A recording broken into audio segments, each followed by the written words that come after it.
विराजमान है।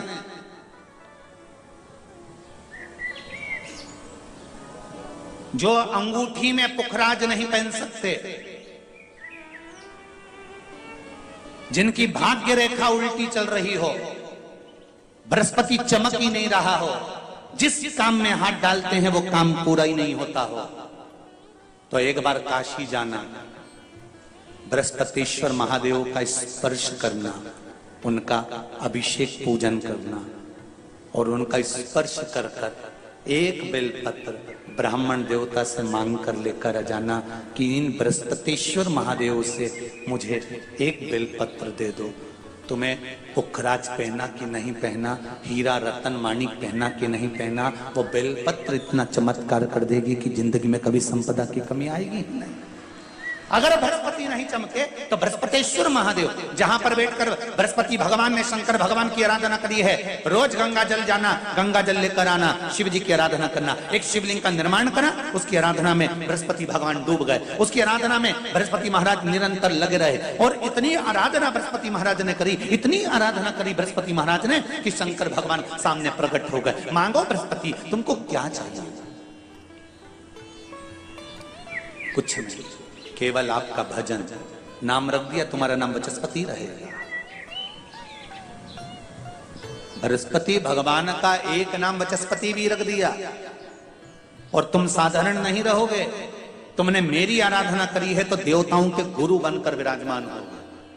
अब अभी तक 2 भार इंद्र के पास में थे, बहुत ध्यान देकर समझना ये नवग्रह कथा को। 2 भार थे इंद्र के पास। इंद्र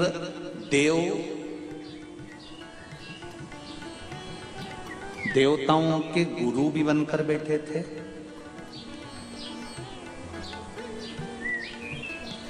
देवगुरु बृहस्पति की जगह पूर्व में इंद्र ही देवगुरु का पद संभाल रहा और देवराज का पद भी इंद्र के पास में था। कौन कौन से पद थे? जम के बोलो जरा।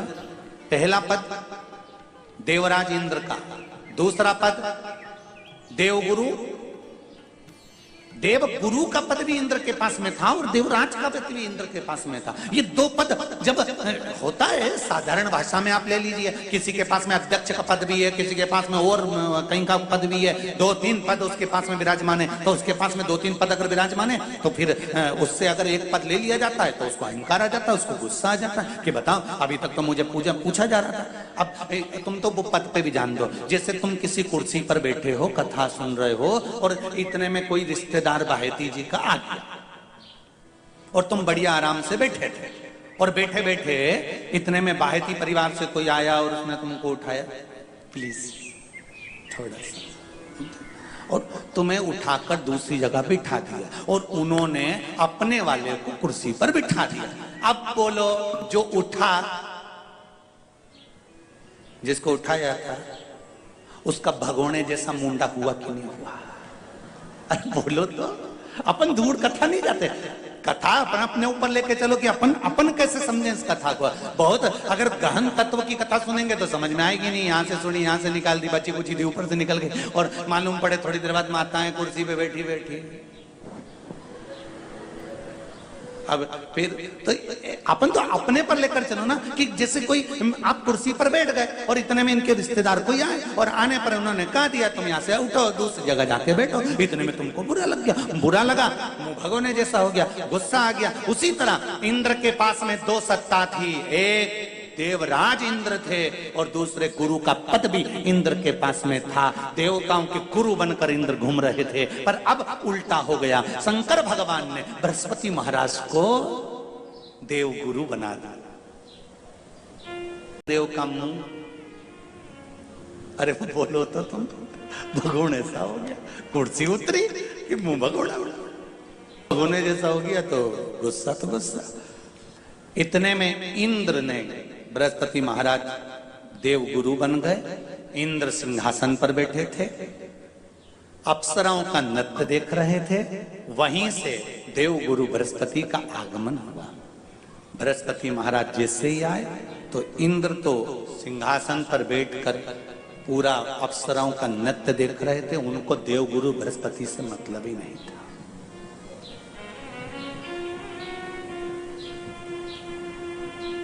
कोई स्थान नहीं, कोई सम्मान नहीं, कोई आदर नहीं,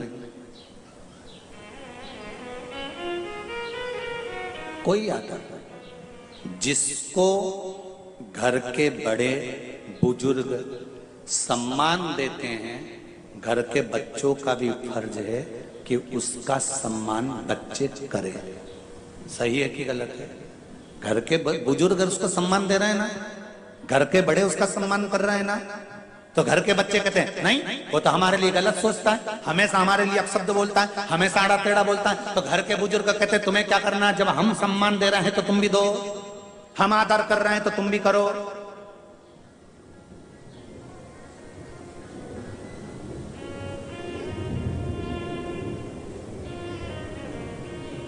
पर नहीं महाराज, आदर आप भी करो, सम्मान आप भी करो, पर वो आदर वो सम्मान बहुत मुश्किल। अब जब बृहस्पति महाराज का सम्मान नहीं हुआ, बृहस्पति महाराज वहां से उठकर चले गए, बोले नहीं। जो समझदार होता है वो तुरंत कह देता है कोई बात नहीं, मैं चले जाता हूं। कोई मुख पर क्रोध नहीं, कोई चिड़चिड़ प्रवृत्ति नहीं, कोई अपशब्द नहीं। एक बात मैं आप सबको कहना चाहूंगा, किसी जगह पर यदि आपका अपमान हुआ है, बहुत ध्यान देना जरा, कथा थोड़ी भारी है पर समझ लोगे आप। किसी जगह पर यदि आपका अपमान हुआ है तो आप भगवान शंकर को धन्यवाद देना कि मैंने पूर्व में किसी का अपमान करा होगा तो मेरा हिसाब आपने इतनी जल्दी बराबर कर दिया है, इतनी जल्दी बराबर कर दिया। ये थोड़ा सा अपमान मेरा कराया, मेरा हिसाब बराबर हो गया। कोई गाली दे रहा है, देने दो, शंकर भगवान को धन्यवाद देना, बाबा बड़ी कृपा करी, मैंने पूर्व में इसको गालियां दी होंगी, अपशब्द कहा होगा तो इसने मुझे पलटकर गाली दे दी, अपशब्द कह दिया। ये तेरी कृपा है, ये तेरी दया। और जब तक तेरी करुणा, तेरी कृपा, तेरी दया नहीं हो तब तक कुछ हो ही नहीं सकता। तेरी कृपा,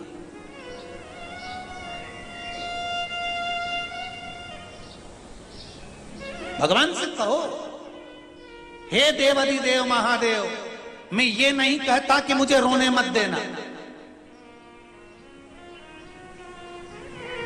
क्योंकि कर्म का भोग तो मुझे भोगना पड़ेगा। देवाधिदेव महादेव से कहो हे देवाधिदेव महादेव, मैं ये नहीं कहता कि मुझे रोने मत देना, पर इतना जरूर कहता हूं तेरे सिवा किसी दूसरे के आगे झुकने मत देना, बस इतनी कृपा कर। वो भी शंकर की कथा। शिव महापुराण में कितना सुंदर भाव कहा गया है महामृत्युंजय मंत्र का, कि अगर मान लो कोई व्यक्ति अगर शंकर के मंदिर में बैठकर महामृत्युंजय मंत्र का स्मरण कर रहा है, लिंग पुराण में, स्कंद पुराण में बड़ा सुंदर कहा है। मान लो अगर वो मंदिर में बैठकर शंकर का महामृत्युंजय मंत्र, श्री शिवाय नमस्तुभ्यम मंत्र, ओम नमः शिवाय मंत्र स्मरण कर रहा है, वो पढ़ रहा है, जप रहा है, सुन रहा है, या उसकी भक्ति में वो धारण कर रहा है, तो उससे 1.5 किलोमीटर, 2 किलोमीटर, 5 किलोमीटर के एरिया में जितने लोग उस जगह पर निवास कर रहे हैं, उनको उस महामृत्युंजय मंत्र का कुछ पुण्य प्राप्त हो रहा है, उसका फल मिल रहा है।